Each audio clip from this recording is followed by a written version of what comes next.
Well, Palladio, of course, was from a subject city. He was the leading architect in a subject city. And so his relationship was from somebody from the outside. The Venetians were very protective of their own architectural environment and their own circles.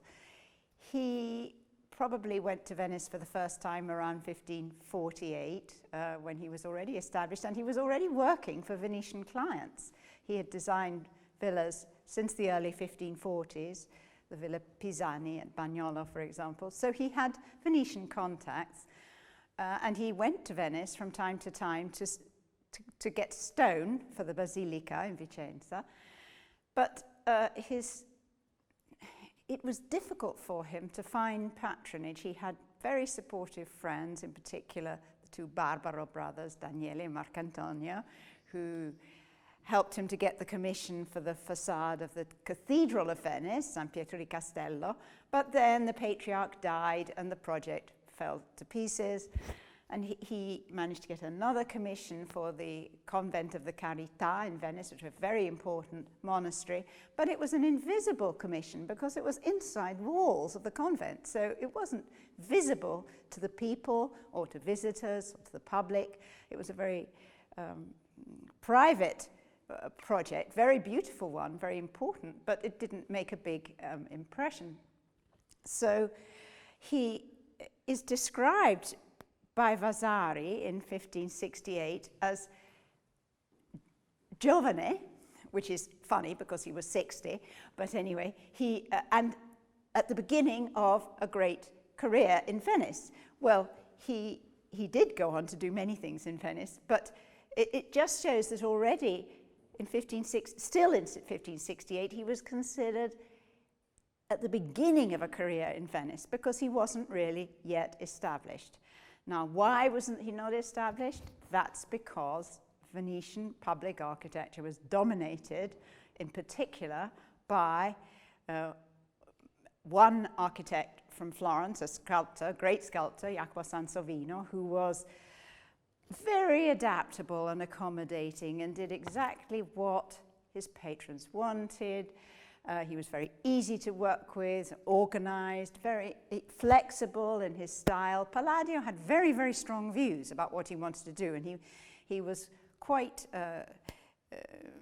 firm, really, in his own ideas. And so he had a different approach, perhaps, to his patrons in Venice from Sansovino. And Sansovino, who is a generation older, completely dominated the field. Jacopo Sansovino was a very gifted sculptor.